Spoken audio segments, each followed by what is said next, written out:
Okay, so we're going to get started today, and today we're going to talk kind of the next level of graphic design. This will be about layouts and understanding how to arrange items on a page. And I think the biggest thing to remember in this is, yes, I'll talk a lot about the technicalities of graphic design, but all those things that we talked about in Photoshop, like the rule of thirds, strong diagonals, those compositional techniques still work in InDesign. So it doesn't mean just because I talk about modular grid systems that you should completely forget about that.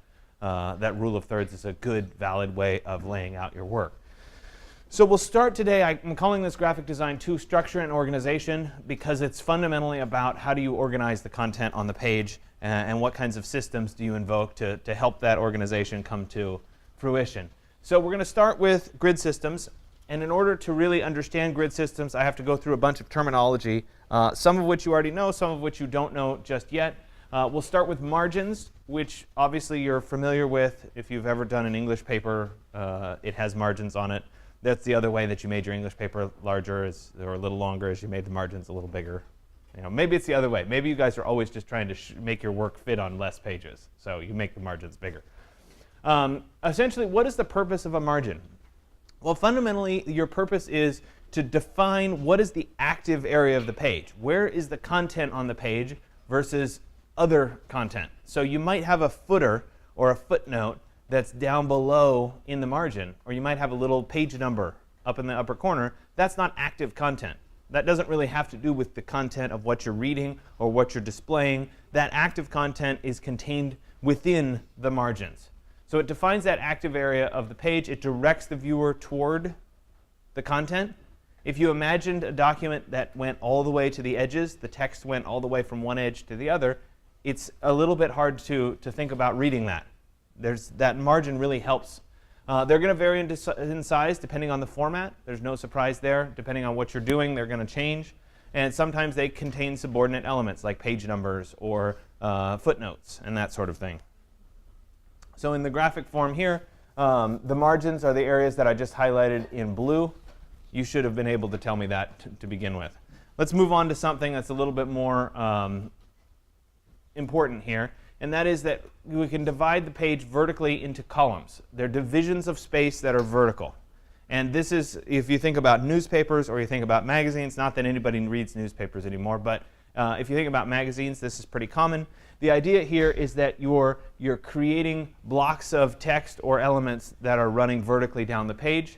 You could have it just as a single column. Your English paper or your history paper is probably just a single column layout. But you could also have multiple columns where you're dividing the page up. It's going to vary depending on what you're trying to show, what you're trying to write about, as to how many columns are appropriate. In this example here, the highlights in blue are those columns, those areas of text and or pictures. Column intervals are just as critical as the columns themselves. And what I mean by column intervals, or some people refer to them as gutter widths, essentially that's the space in between each column. And if you imagine for a second picking up your favorite magazine and not having divisions in between the columns, not having these column intervals, not having that little bit of space, the text from one column would run into the text from the other column, and it would be really, really difficult to read. So we need just a little bit of space in between the columns to make sure that we can read and understand the content. Doesn't have to be a lot, just a little bit of space. And so that's called a column interval. It's an inactive negative space, essentially white space, that goes between the two columns. And it prevents collisions of content. So there they are, highlighting for us on this page. The next important piece of terminology is something called a flow line. And a flow line is the opposite of a column. So we've got our columns running vertically on the page. A flow line runs horizontally across the page at some place on the page. Usually, it's about a third of the way down and about 2/3 left in content. Could be a quarter of the way down, could have 3/4 content. I will show you a bunch of examples, I think it's next class, of portfolios where we'll look at how this is applied, where the flow lines appear, and how they're used to the organizational advantage. That flow line allows that horizontal, vertical definition, and it really gives you good alignment points. You can see in this layout that I have here, the column interval is pretty obvious where it divides, and it helps us. Right, so my column interval is running right across here, It divides the top half and the bottom half of the page and really gives us a good grounding for this overall organization. There's my 2 columns right there, 1 and 2. This image here spans multiple columns. It actually spans all the way over there. Notice that this width here is about the same as these columns there and there. So there's consistency into that layout. I'll talk more and I'll show you more examples as we go forward. So there's my flow line. The flow line doesn't have to appear in the top half of the page. It could appear in the bottom half of the page. It's just a consistent line that runs through the body of work.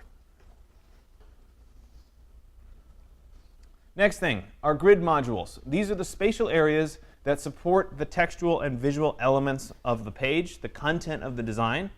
The number of modules can vary from one design to the other. It just depends. So essentially, if we took the columns and we divided them by the flow lines, we'd get little squares. And these little squares then are the grid modules. I can't do all of them because it would look like just the columns are highlighted. Sometimes it helps to see it on a page. So here's an actual example with all the grid modules. So in this case, I apologize that it's a little bit blurry. We have 3 columns, 1, 2, 3 vertical columns. We have a flow line that runs across here. We have a flow line that runs across here. And we have another 1, 2, and 3 columns on this page. So this is a spread. It's folded open. The grid module is every one of these little squares. So that's one grid module. This is another grid module. That is another grid module. You get the idea, right? The other thing that I think is important to point out on this example is that the text actually spans 2 grid modules. So we took these 2, we got rid of the division in between, and now it spans across. Same thing over here, where it's spanning 2 columns. That break can really help emphasize the text nicely.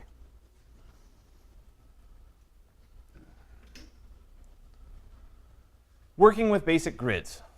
The idea of a grid is to create an organizational system that generally organizes all your work. It generally allows you to place things. It gives you a vocabulary to work within. It's a framework.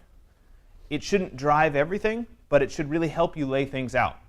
It should help you organize and lay out that compositional space. It should be the underlying structure without being overly obvious. It's the thing that kind of runs everything in the background. It's the engine behind your design. It allows you to compose those visual elements to provide balance and contrast where necessary in the overall scheme of things. The thing about grids is you don't want to just open up your document and draw a bunch of grid lines and say, there's my grid. That defeats the purpose. You want to think intelligently about what the grid should be, what are the proportions of the page, how big should these elements really be, and what is an appropriate grid. Functions of grids, we could come up with all of these if we started trying to list them. No surprise. So let's start first with a single column grid. This is perfect for your history paper, your English paper, something where there's a lot of text. And essentially, we put all the text into one big column. And there's nothing else, just that one column. It's defined by the margins of the page. So we don't have any columns, any second columns. It's just the margins of the page. The margins tend to need some adjustment. If we were doing a book, for example, the sides and the bottom tend to be a little bit larger than the top margin. Also, the outer edges tend to be double what the inner edge is in a book. And you can open up the book and you can see those kinds of things happen. Pick a random book. Get your English book out and look at it. This will be pretty common. Generally, the positions are mirrored across the spread. So when I talk about a spread, it just means that the book opens. There's a page on the left and a page on the right. And the layouts are mirrored across that spine. There it is a little bit larger. So once again, this distance is about twice what this distance is. If this was x, that's 2x. This tends to be a little bit larger than this, but in this case, they're kind of similar. This single column of text right here is defined by the margin. There's our page, and there's our margin. So it's really easy. It's clear to see that it's focused. This is the content. Subordinate elements, things like the page number right there.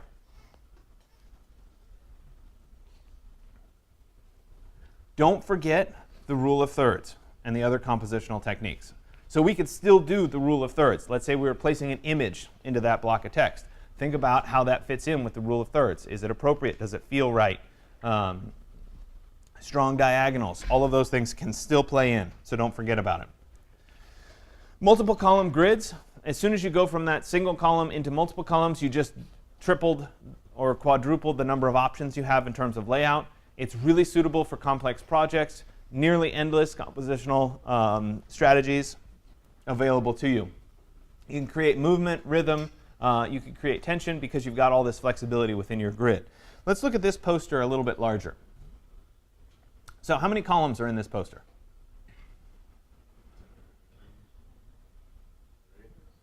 Okay, there's at least 3. I would argue that there's 4, maybe 5. Okay, so if I were drawing on this, we could see this here is kind of number 1 column. This here is number 2. This there is number 3. This there is number 4. And I would argue that that negative space at the end is number 5. If we look for a flow line, our flow line would run right across here. That's our flow line. And so the division, we have our gutter widths in between each of these, like that, or our column intervals. This point right here becomes really important. So as you squint at this, your eyes naturally gravitate to some specific point, right? They always do. And I'm feeding this to you a little bit. We'll do this blind on one of the next slides. They gravitate to a point. It tends to happen where you've got a major collision of a flow line and a column. So I would argue on this particular piece that right there is where your eye first sees. And when you look at that, you get that transition. That gives you a starting place to explore. Oh, this is a lecture series. It's the DAAP lecture series. Oh, okay, well, I wonder what all this content is. Then I move on. So you're defining a focal point, and then you're continuing to work your way in to that particular piece of work. Modular grids, we talked a little bit about this before. Extensions of multiple column grids, we're just adding flow lines to them. We get into little spatial modules. So how big should one of these modules be in the first place? Remember I said that you don't want to just throw a grid down on the piece of paper and call it a grid. You want to think about how big are the elements that are going on this page. And I think it's one of the things that happens too frequently is that the number of grid modules, the little spatial modules, become too small. And you end up with a lot of these little modules, and it starts being able to really clearly define what your page is. I did this on one of the first portfolios I worked on in grad school. When I started doing the layouts, I made the little modules too small, and it made it really difficult, 1, to see any of the pictures because they were too small, and 2, there were too many things going on a page. So I needed bigger pictures. So think about the smallest size of photograph that you'd be willing to see. A 1-inch by 1-inch photograph is really tiny. You're not going to see much in it.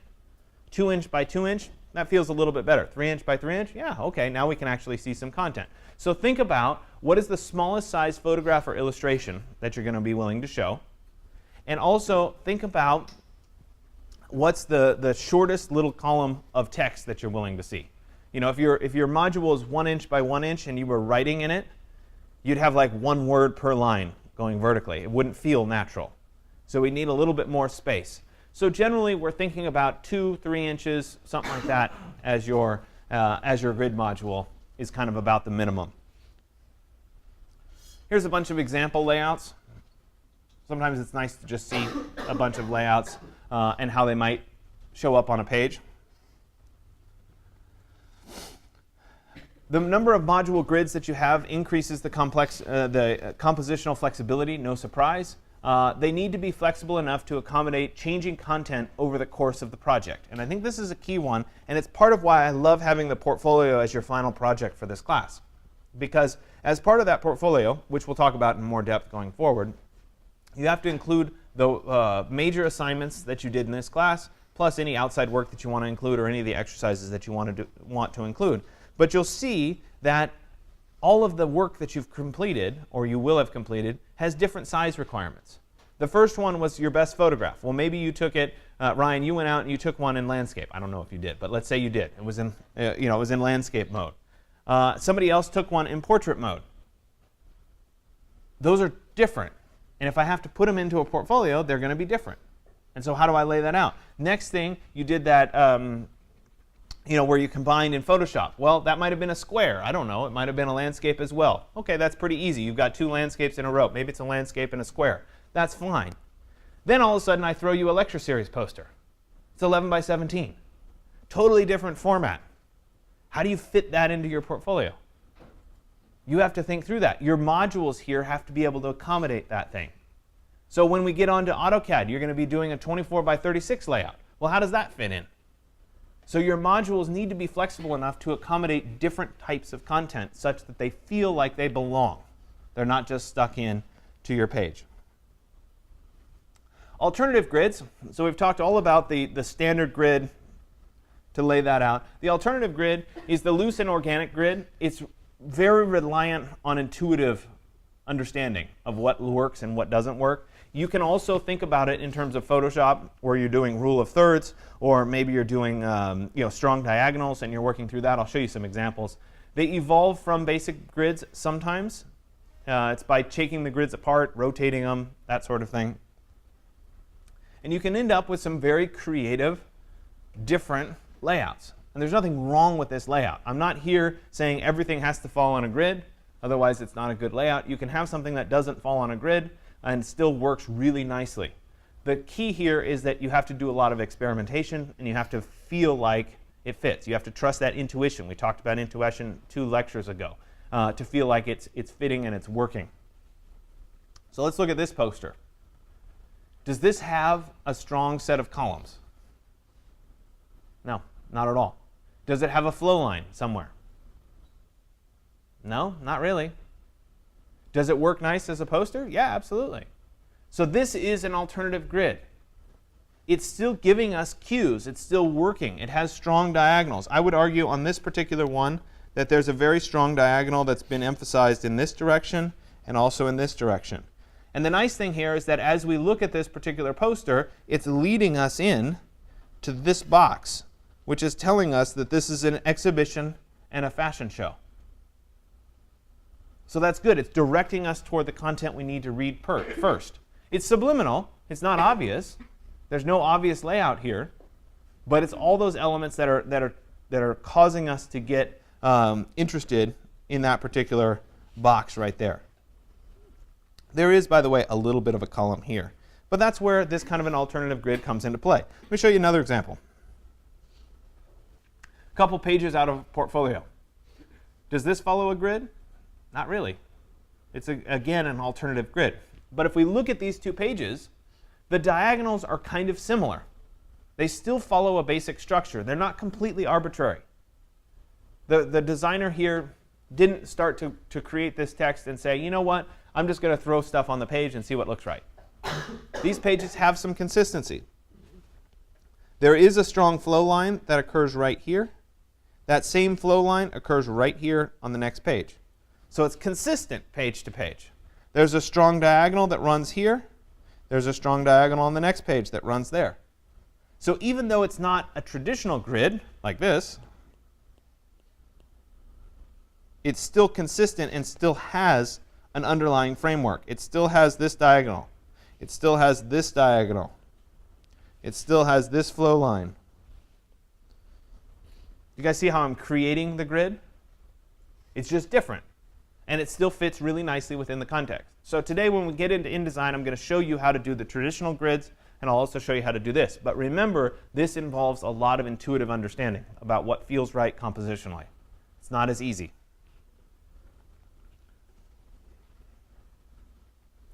Breaking the grid.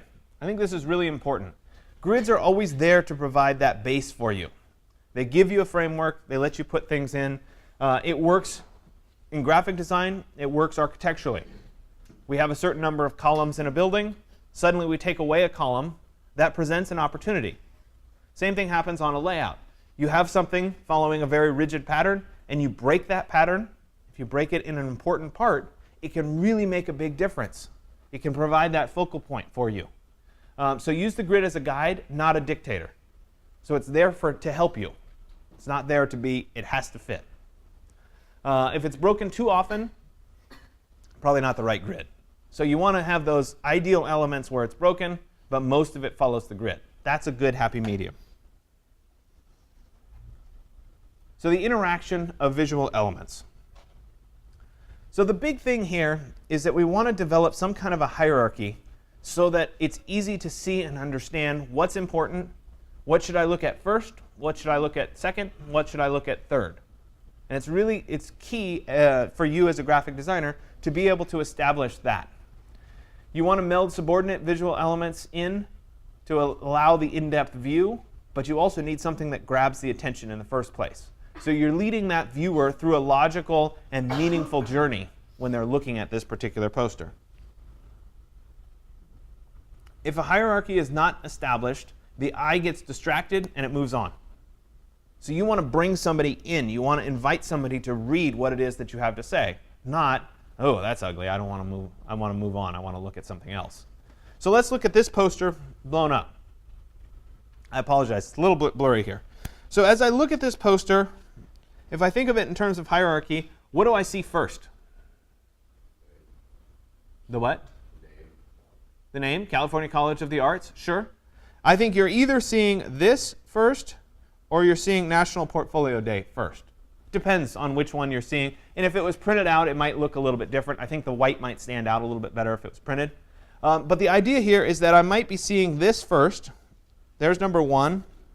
Then I'm probably seeing, oh, who's hosting it and when is it, as 2 and 3. You could argue that they're flip-flopped. Then I'd be looking in and saying, OK, that's interesting. I'm interested in National Portfolio Day. Let me get a little bit closer. Let me read what this has to say. Let me maybe read what this has to say. So this is maybe 4. This is 5. All this stuff is turned on its side, much more difficult to read. I've got to get up close. And so that would be my lowest in the hierarchy. So we can look at a poster like this and we can easily see this is the hierarchy. This is what I look at first. This is what I look at second. This is what I look at third. And it shouldn't be obvious. It shouldn't be like numbered. You know, look here first, 1. Look here second, 2. It's something that you as the designer do that's intuitively takes somebody through this journey. I like to think of it as a 12-6-3-1 rule. So if, for example, let me just make this one bigger. If I walk to the back of the room, and obviously this poster is much bigger than it would be if it was hanging on the door as an 11 by 17. But if I walk back here to the back of the room and I look at this, I should be able to say what stands out, what's really obvious, what can I read? Well, National Portfolio Day in that case stands out really, really well. So that's probably, sorry, started drawing too early. Right there, National Portfolio Day stands out really well. I can see that from far away. This same principle works great if you're doing presentations, if you think of this. So I can see it great from far away. It's grabbing my attention. What's going on? Awesome. That's 12 feet away. Actually, it's more than 12 feet away, but this is an exaggerated scale. Then I take half the distance. I walk half the distance toward whatever it is I'm looking at. Do I see something new? As I get closer, am I seeing something new? Am I seeing something more inviting? Am I seeing something I want to look at? Well, maybe I'm seeing a little bit more information here. Maybe I can start to read that next piece there a little bit. I certainly still can't read the small text. OK, let me move half the distance again. This would be equivalent of my 3 feet away. OK, now I can start to see more. Maybe I can read this stuff a little bit more. And then what happens if I get right up next to it and I look at it? I can see the small detail. I can see what's down here, whatever. I've now engaged the person, the viewer. I've engaged them into my particular product. Does that make sense? So I'm starting far away. I'm doing something to grab their attention, and I'm bringing them in closer to read the smaller content. And at every level, as you get closer, you should see something new and exciting. So if you're in the architecture department and you're doing a big review, big presentation, you'll see that when the reviewers come in, they'll look at your work from 10 feet away. They'll get engaged, they'll start making comments, and then at some point during the presentation, one or more of them will get up and start to get a little bit closer. You've seen this happen, right? They start to get a little bit closer. As they get a little bit closer, they look at some stuff. And then before long, they're like right here staring at something. That's normal. It's part of the review process. You should give those people something to look at when they're that close. If they get that close and there isn't anything exciting, why'd they bother in the first place? So make sure that it has that content and depth to it. So hierarchy, getting started. How do I get started with the hierarchy? Think about what's going on the poster and then rank those visual elements by importance. What's most important? What's next most important? So if we're thinking about the lecture series poster, what's the most important thing? It's probably that there's a lecture series. Next most important, you can argue. Maybe who's speaking, maybe when it is. You have to rank those in your order, what you think is important. Place the dominant or the high-ranking visual elements in the foreground. Make those the things that leap out at you. Subordinate elements will occupy the middle ground and ultimately the background. So we establish that hierarchy so that it's nice and strong. Contrast, orientation, scale, quantity, linear elements, depth. You guys get this list. Space is the other thing that's really important. And I don't want to underemphasize space. So the idea here behind space is that things need blank space around them to breathe. If you had a poster that was 100% text or 100% photographs with no space around them, it would get a little muddled. It would be hard to read. Sometimes you need a little bit of space to allow something to breathe and to feel like it can tell you where to go. The empty space activates the elements. It makes them alive. You want to focus on that negative space as well as the positive space. The negative space is the stuff without things in it. The positive space is the stuff with things in it. So if I were looking at this poster, I don't think I have this one blown up. No, I don't. If I were looking at this poster here, I would argue that this space right here is really, really important for the overall portfolio, or the overall poster. So look at it again once I take that little note away. That's right where you start reading. That's right where it says National Portfolio Day. That space is what draws you in. It's not an element. It's the lack of an element that draws you in. And then you know where to start reading. That makes a big difference.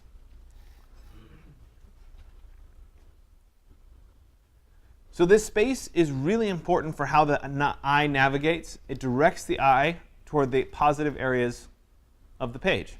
So here's another example here. This space right there, that blank space, is absolutely critical. Typically, if somebody were doing, this was a cover of a book. Typically, if somebody were doing a cover on a book, the title would go right there. It's about a third of the way up, follows the rule of thirds. In this case, it's the complete opposite. The blank space is right where you think the title should be. And that blank space then activates the other elements. You look at the blank space first, then you start to read down and you say, oh, there it is, masterpieces. If I were to take away all of this altogether, and we just had this as the title with all the elements on it, it would be pretty cluttered, hard to read. It's that space right in here that activates what I'm talking about, that space right there.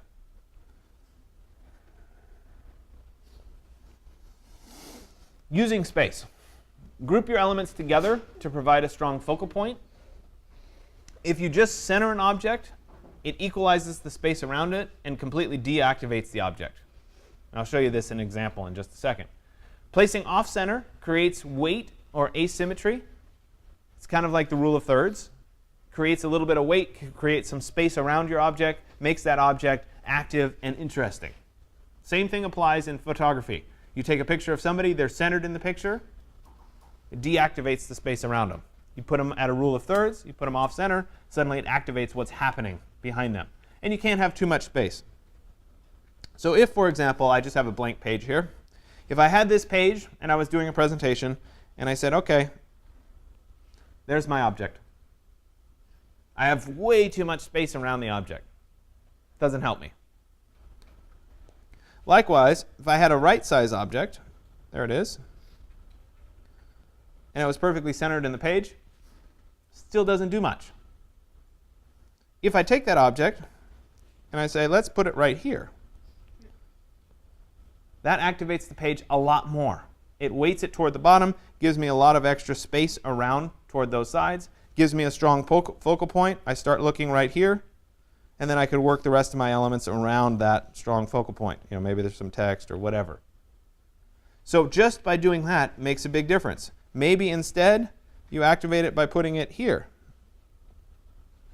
and giving you space around it. There's nothing wrong with that. Maybe it's a combination of elements. Maybe I say there's 1, 2, 3, and 4. Something like that. I can start to do these layouts, but it's all about this extra space that's around my work that activates the pieces that are in the content that's on the page. Scale can also be used to establish a hierarchy. This works well with typography and text. Something that's a little bit bigger draws more attention. Text that's a little bit smaller draws a little bit less attention. Smaller yet, even less attention. So that's easy. Be consistent, though, when you're working on text and changing text. Make sure that the fonts are the same. Make sure that the sizes are consistent. So if, for example, on the lecture series, you have all the names of the people coming to speak, and each name is in a different font, that's confusing. If each person that's coming to speak is a different size, that's also confusing. So be consistent. All the lecturers are going to be in this font, and they're going to be at this size. Quantity. If you have too much on the page, that can be overpowering. It can cause too much clutter. If you have too little, the page might not be interesting enough. So you need to make sure that all the elements that are on the page have a specific function and they're serving a specific purpose. There's two different ways of doing this. This is going to vary based on who you are as a designer. And that is, you could do subtractive or you can do additive. You could say, I'm going to put everything that I can think of on the page, and then I'll start taking it away. Ah, that's too many elements. That's too many things. That's too many things. Oh, that looks pretty good. Let me take one more away. No, that's too few. Let me put it back. OK, I'm good. Or you can do the additive. Put one thing on the page. Not quite enough. Let me put another thing. One more thing. Oh, yeah, that's it. So you can add to the page, or you can put them all on the page and then subtract from the page. Either way works. That's a way of making sure that everything has a purpose and has enough space and is big enough. Orientation and position. If you think about your elements and you create a hierarchy across those elements by orienting them and using strong compositional techniques, if everything is oriented horizontally, for example, and then you have a vertical orientation, that contrast gives you a nice, strong focal point. Don't forget, you can do this in diagonals as well. So if I look at this one, everything, all the text is very horizontal. Right? Every line of the text is running horizontally. And then all of a sudden, we have this really strong vertical line that happens right here. That strong vertical line then creates the focal point right here. I am a true dreamer. So that really activates this page because we have everything running horizontal, and then suddenly we'll have a strong vertical line. It's that contrast that we're after. Depth, dimension, and perspective. This is another strategy that can get you there. And that is that you're layering elements. You have something that's in front of other elements. That thing that's in front is most important. The thing that's further away is less important. The smaller it gets and the further behind it gets. This is kind of a three-dimensional way of looking at things. It's not particularly trendy right now. Everything has been flattened out. That's the trend. So it's not that common right now. But it's at least worth bringing up so that you're aware that it exists as a strategy. Typography. Obviously, I think typography is important. I spent the whole last class talking about typography and fonts and font choice and all of that. It's just as important as the other visual elements on the page. You want to make sure that you're thinking at the really large scale, big scale decisions, and also the small scale decisions. So if it's a title, remember we're going to get into that kerning and make sure that the space between the letters is right. But we're also going to look at it in the overall scale. Does my hierarchy work? Does my text work? Is it readable? Is it legible? Big scale decisions as well. Color. Color is also a big one. I'll spend a whole class day talking specifically about color. We'll do a color theory lecture. It provides some visual interest. It allows you to emphasize something specific. It doesn't take a lot of colors. You don't have to have this big comprehensive color palette with all these different colors. You can use one highlight color and that's it. When we were doing thesis back in grad school, my particular thesis group was a little bit old school. It's kind of funny thinking here. Here I am teaching all the digital tools. When I did thesis, my group did a lot of like kind of hand drawing and collage work. Well, I ended up doing a lot of it on the computer, but it ended up appearing to be more hand done. That was a stylistic decision, and as part of our presentations, we each picked a specific highlight color. So on my presentation, everything was in black and white except for a little bit of red. And I was very careful about where I applied that red, and that red was consistent. It fell throughout my theme and throughout my presentation, and it brought attention to specific elements. You could do the same thing with a little bit of color in any kind of a layout. So if everything else is in black and white and you provide just a pop of color in one specific place, it can really draw attention. You, of course, want to consider the tone of the design with regard to the colors used. You're doing something that's financial and very serious, you probably wouldn't pick some kind of cotton candy pink color. So you want to make sure that they match up with your purposes. Graphic shapes and linear elements. These can be used, these are little lines, little plus signs. They can be used to guide somebody through your composition. Often they're overdone, and there's too many of them. And I'll talk in depth about this when we get to the portfolio section, because people always put too many of these in a portfolio. A bold graphic shape can serve as a background of a composition, that's fine, and support the other visual elements, and it can direct somebody toward the important pieces of a particular page. So in review, you as the designer need to be able to create a hierarchy and understand what that hierarchy is. You need to be able to order and control the design so that you can actually express this information in a clear and concise way. Use contrast to establish focal areas. Everything's horizontal, one thing is vertical, that establishes that strong focal point. And use compositional factors to support your design. Rule of thirds, weighted, asymmetrical, those kinds of strategies that we were just talking about. So here's some examples. This is a portfolio of work. I like this one. I know that the slides are a little bit blurry. That's the nature of the projector. But I like this one because it shows a progression. This is the same book. It's using the same vocabulary of design, but each page is different with different content on it. The flow line at the top keeps consistent. The number of columns varies, but the combination, so here we've got 4 columns. The next one, the text block, spans 3 columns. There's that 3 column again. The 4 columns appear down at the very bottom of the page with these little text pieces. Those happen to also be, sorry, it's always hard because I can't draw. There's those 4 at the bottom of this page.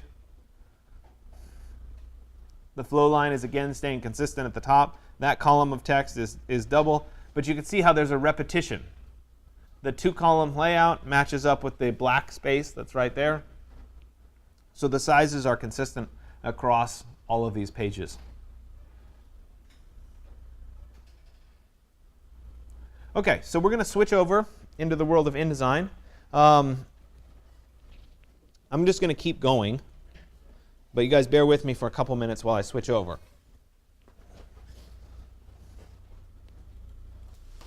Okay, so we just talked about doing these layouts and general compositional factors in layout.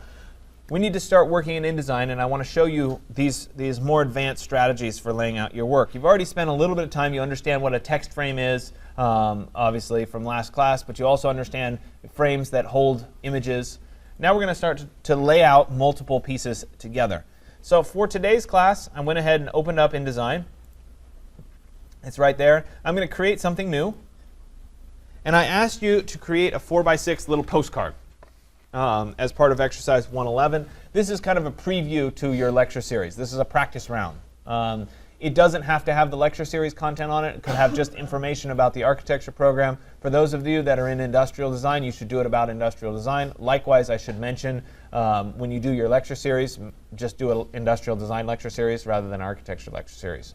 The content is the same, or the end product is the same. It just has a different theme for you guys.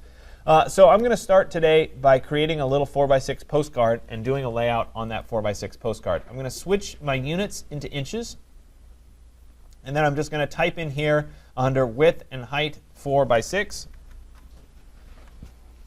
I happen to have it in portrait orientation. You could do it in a landscape orientation. Doesn't really matter. In terms of margins, I'm not going to worry about my margins. I'll set those at 0 all the way across. And we're not going to worry about bleed and slug. We'll talk about those a little bit later on in class. I'll go ahead and click on Create. And it's going to give me this 4x6 layout. Now I need to go ahead and start creating the content that goes on this particular frame. So remember, when I'm picking how large an image should be, I need to think about what's the smallest size I'm willing to put. 1 inch by 1 inch is probably a little bit small, but 2 inches by 2 inches, yeah, that's reasonable. I also have to think about what kind of a space is in between elements. So let's start. I'm going to create a rectangular frame. And so actually, before I do the rectangular frame, I'm going to go ahead and drag some guides to help lay out my work. So first off, on these rulers, if I were to click and hold on a ruler and drag out, I get a guide. I can also hold down the Shift key while I'm doing this, and it will jump to the ruler divisions, the little marks on a ruler.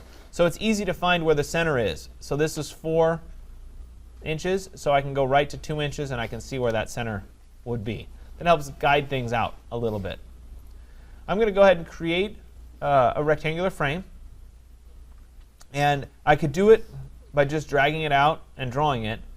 I could also, instead of clicking and dragging, I could just do a single click, and it allows me to specify values, which can sometimes be nice. So let's say that I wanted it to be 1 3/4, so 1.75 by 1.75, for example. I would get 1 3/4 by 1 3/4. I could then move this over and align it, say there. I could go and I could copy it, and I could paste it, and I could create a second one, and I could put that second one right there. Now, right now, there's no space in between these two objects.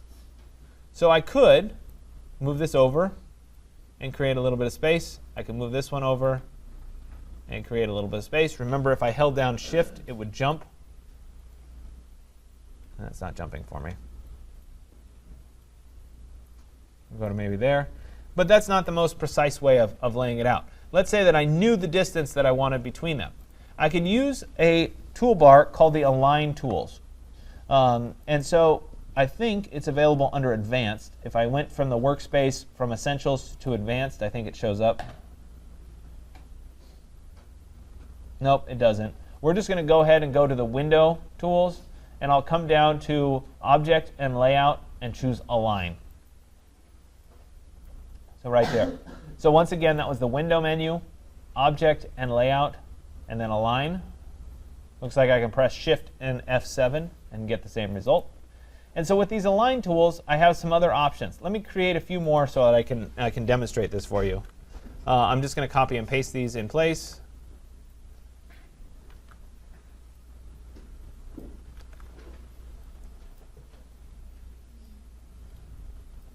OK, so let's say that I had 6 of these particular pieces. Well, I can start with, OK, first off, let me take all 3 of these objects right here. And I want them to all line up so that one edge is consistent. I can use the Align tools right here to do that. So the first set here is aligned objects. And so if I select, and I'm just dragging a box through them, if I select all of those objects, I can then use the Align objects.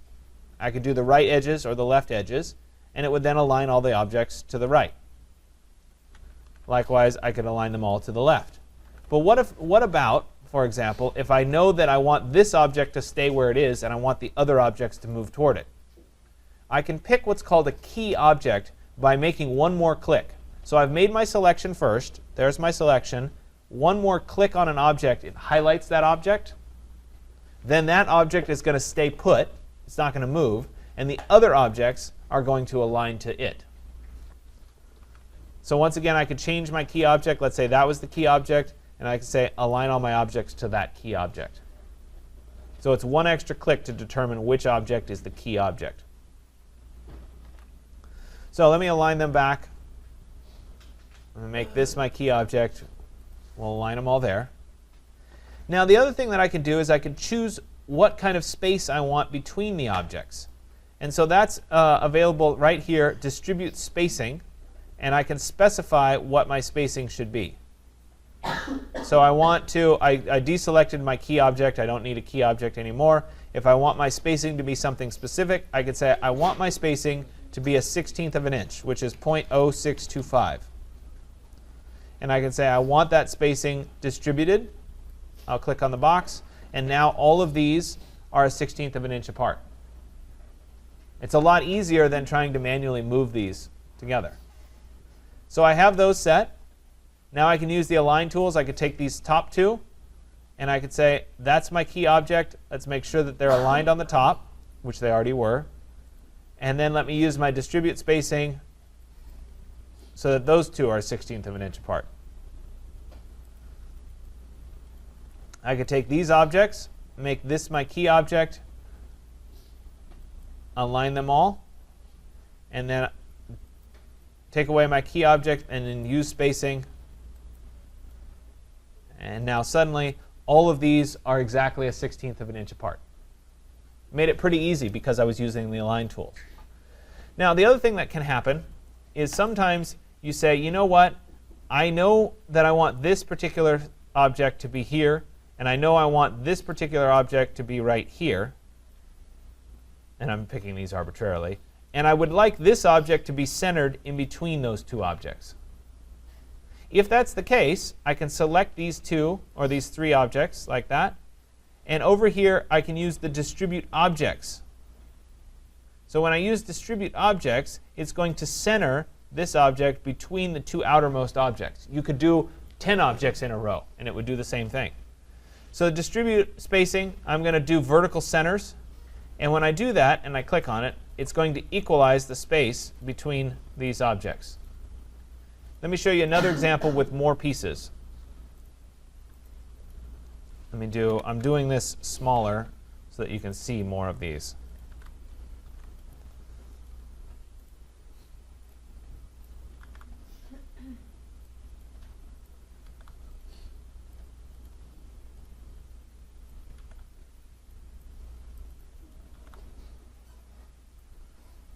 OK, so I have lots of objects there across the top. It doesn't matter that they're off the page. This is for illustration purposes. If I were to select all of them like that, and I were to use the distribute objects, this time I'm doing horizontal centers, it would even out the space in between all the objects. So I'll click on horizontal centers, and it evened out all the space. It kept the two outermost in the same place and evened the space for the rest of them. I could then use the align. Let's keep this one where it is. I could align all the tops together, and there they are. I've now worked through that. So let me go ahead and delete those, because that was more illustration. So that's the align toolbars. And I want you guys to be familiar with the align tools. Likewise, let me fix a few things here. Take these two. There's my key object. It's going back to the top. Key object, back to the top. Now maybe I want all of these objects to be centered on the page. If I did, I could select them all and then group them to make them one object. So I can right-click and say Group. I get a dotted line around the outside. Now this is going to work as one object. And I can choose to center that group of objects on the page like that, for example. And that may or may not be what you ultimately want to do. You may want them to be asymmetrical. You may want it to be closer to the top. I'm just trying to show you the general strategies here. OK, so let's say at this point it's time to start placing an image into these various pieces. I'm going to ungroup them for right now.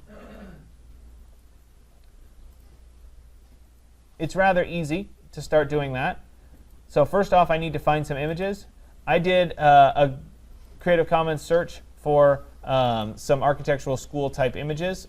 So I want to download a few images like that. There's one. Let me copy it and put it into today's folder.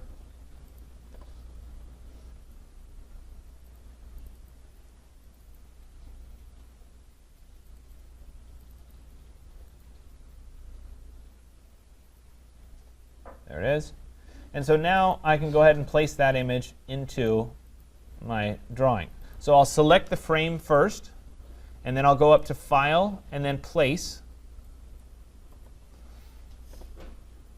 And we'll go in to my flash drive.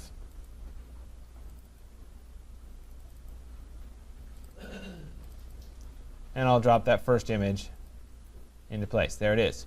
Remember, if I want to see more of the object, I can right-click on it. Sorry. And go to Fitting.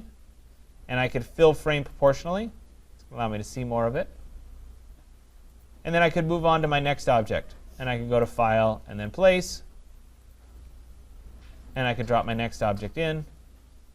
Right-click, Fitting, fill frame proportionally, and there's my next piece. Now, if I wanted one of these to become a text box, remember all I have to do is come over to the text tool, hover over that box, and then this then becomes a text tool. You can fill this with placeholder text.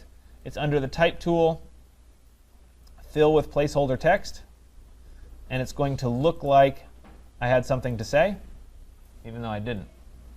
That could then allow me to make this a little bit smaller. It probably should be 8 point. And once again, I'm going to fill with placeholder text. It's under Type, Fill with Placeholder Text. There we go. So it looks like I wrote something there. If I wanted this to span multiple, I could get rid of this bit of text. I could come over, and the nice thing is that it automatically lines up, and then I could write in here in that particular piece. And then I could place two more images at the bottom. I could go to File and then Place, and I could drop this image in, right-click, Fitting, Fill Frame Proportionally. Oops, wrong option. Fitting, Fill Frame Proportionally. There we go. And the last one here,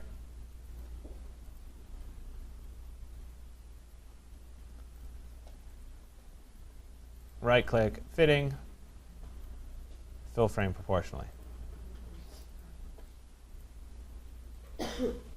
I could also add a title here.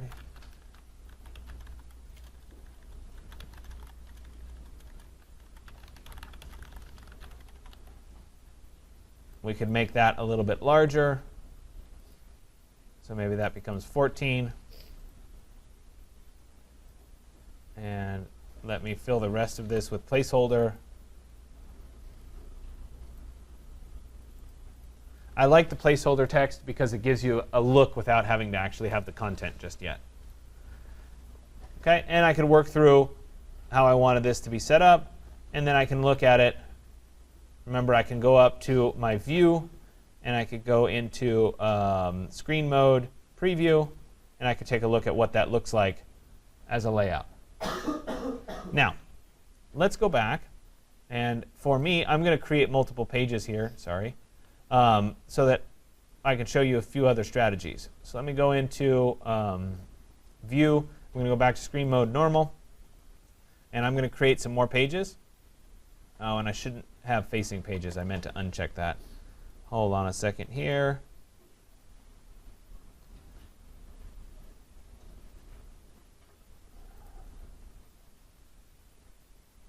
I just don't want to distract you with facing pages. All right, I'm going to duplicate this spread. Actually, you know what? I'll just create a new spread. All right, there we go. So now I'm working on page 2. Let me do the same thing. I had my layout with 1.75. There it is. There's my square. I'm going to copy, Control-C, Control-V. Because I'm going to use the Align tool, I'm not overly worried. They just have to be generally in position here. There we go. I'll take these three objects, look at my align tool. I'll pick that as my key object. We'll align them all to the left. Then I'm going to distribute my spacing so that they're a 1/16 of an inch. Let me take this one here and that one there. There's my key object aligned to the top. I'm going to distribute my spacing at a 1/16 of an inch. I'll use these. There's my key object. We'll align them all. And then I'll distribute my spacing. And now I have those back. And I will take these and I'll group them, Control G, or I'll right click to go to group, just so that I can center them on the page again. There they are. And then I'll right click and say ungroup.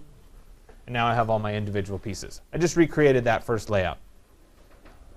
So let's say instead of having individual images in these, I wanted an image to go from this image across to this image. I wanted it to span 2 images. I can do that in InDesign, and I can leave the gap in between. So to do that, I'm going to take this image, or this frame, and I'll hold down Shift and select this frame. So I have both of them selected. And I'll go up to Object. I'll go to Paths. And I'll go to Make Compound Path. Object, Paths, Make Compound Path. And you see that the X changes. Instead of being 2 individual X's, the X now spans across those 2. When I take these and I go to File, Place, and I drop an image in, that image is going to go across both of these squares. I can right click and go to Fitting, and I could say Fill Frame Proportionally, and now I'm seeing those 2 images across those 2 little blocks. I could do the same thing with 4 images. I could select them all. I could go to Object, Paths, Make Compound Path. The X now spans all of them. And I could go to File and then Place. I could drop an image into place. And I could go to Fitting, Fill Frame Proportionally. And there it is. Once again, I can go up to my View menu, and I could go to Screen Mode Preview, and I could see it laid out without any of the lines on it. So I can get a sense for what it looks like. So that's a strategy if you wanted your image to be able to span multiple frames. Like that. OK, so let's see. I've done that. By the way, these are all written out. So the Align tool is 2.8 in your book, InDesign 2.8. We'll walk through Align. Next one is 2.9 in image spanning frames. This is what I was just doing. Next thing that sometimes people want is to do text as a frame. So let me go ahead and create another layout here. There it is. Sometimes they want to be able to use text as a frame. So in this case, I'm going to write DVC. And we need to make it large. Maybe even a little bit larger. And I really need a different font.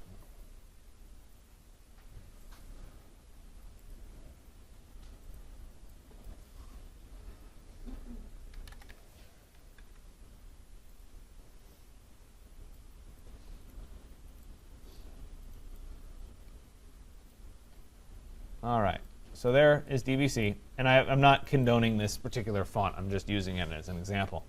So this font is currently editable. I could go in and I could change what it has to say. But I can convert this font into actual objects. So I could take this font. It's selected. I could go up to the Type menu, and I could say Create Outlines. And when I do that, it converts from being a font into being an object. So there's Create Outlines. And so now it is a set of objects. If I were to use the Direct Select tool, the white arrow, we could see that they are individual objects now. Those are all my control points on the objects. We'll get into that a little bit more later. But now that I have that, I could go to File and then Place. And I could drop an image behind those objects. So I'm going to go to Fitting, Fill Frame Proportionally. And now the image is behind those objects. It's not showing up particularly well. Let me put a different one in.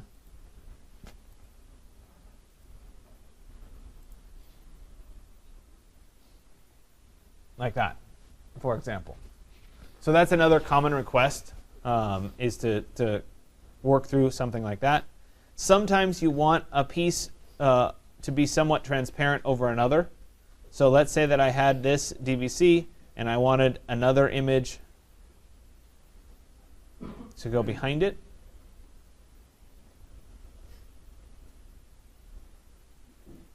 We go to File and then Place. Right click, I'm going to go to Fitting, Fill Frame Proportionally. There we go. Now, I wanted the DVC to be on top of that particular image. So I can right click on DVC and go to Arrange, Bring to Front. Now it's going to be in front. Maybe I wanted this to be transparent so that I'd see through it a little bit, in which case if I select this and I come over here to the transparency, sorry, it's under Effects. I've got an opacity value. I could change the opacity value down, and we could see through that particular object if you wanted to. I'm trying to show you a variety of things. So the other thing that I was talking about before is that I would show you how to do an alternate grid layout if you wanted to do something that was not traditional. So here's another new page. Let's say that I wanted to work with a strong diagonal. So it's pretty difficult to work with a frame and end up creating a strong diagonal. So instead, let me go back to normal so you can see this here. Instead, I'm going to use the pen tool, which is 2 up from where the frame is. It's right here. And with the pen tool, I can essentially draw any shape that I want and place an image or text into that particular shape. So let's say that I wanted a strong diagonal. Come over to there. Let me come down to right here.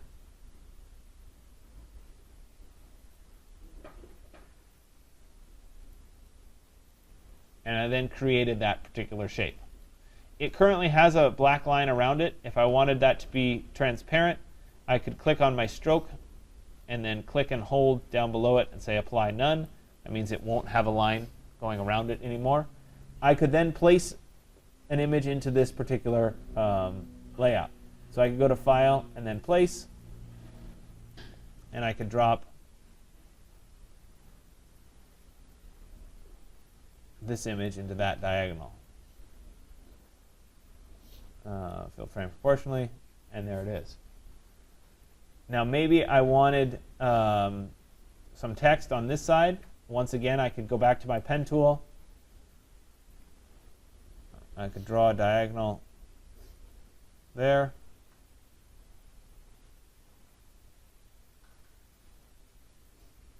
Like that. Once again, I don't want there to be a fill around that, so I'll click on the stroke and then say Apply None. Then I'll go into my text tool. I'll click inside that object. It's now an active live place to write text. Let me switch to 8 point so it's not quite so big. And then I'll go into my type and fill with placeholder text, and we can see it starting to lay out. So I'm using that pen tool as a strategy for doing this kind of an alternative layout. Certainly something that's optional for you, but I like to at least point it out. That is also how you would create virtually any custom shape that you want. I'm encouraging you today, unless you're really comfortable with the pen tool, not to try to do anything with curves to it. We will study curves in Illustrator, in which case they apply back to this. But essentially, you could, if you wanted to, draw almost any shape.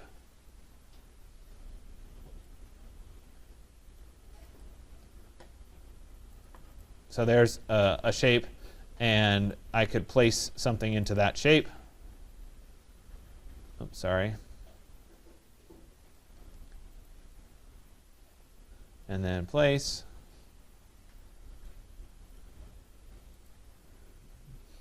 Fitting, fill frame proportionally. So you guys get the idea. Essentially, anything that I could draw, I can use as a frame for text or for images as you go forward. So I'm going to encourage you to work through today and create some kind of a layout. If you feel comfortable and you feel like you've created one and you finished early, go back and try to create a few more. All this will help you figure out these processes of doing layouts. There are ways of feathering an image or feathering text. So if, for example, I wanted this to start out solid at the top and end up transparent at the bottom, it's available in the effects menu. And let me double check. It's down here. It would be a gradient feather. If I click on the little FX, I would click gradient feather. And it's going to go from being solid to being transparent. I have to change the angle because I wanted it to go down. So we would come down to -90. And there's my gradient. I'd say OK. And now it goes from being solid at the top to being transparent at the bottom, such that I could put something like this underneath so you can see it. Let me go to transform, or excuse me, arrange, send to back. And now you can see that it's transparent underneath that. There it is, where it's being transparent. Not that that's particularly attractive, but I'm just trying to show you the various skills that are available to you. A couple other things that are available, just to point out. Under the effects, when we're dealing with opacity, we also have the ability to use our blending modes that we had in Photoshop. So if you had something, if you placed an image and it had a white background and you wanted to get rid of the white background, you could use your blending mode to get rid of that white background. You could go into multiply or screen to get rid of that background. So just be aware that that same functionality that exists in Photoshop is also available in InDesign should you want it to be there. Okay? So think about hierarchy today. Make sure you establish. I didn't emphasize the text, the typography as much as I did before. Today was more about layouts and getting these graphic layouts figured out. I've given you a small size to work with. 4x6 is pretty small compared to 11x17. If you feel like you're comfortable and you want to start on your 11x17 lecture series poster, that's OK too. You can use your time for that after you finish this 4x6. Are there any questions? No? If you guys end up with any special requests, you're trying to do something, let me know. I've tried to cover all the major things that people ask me how to do.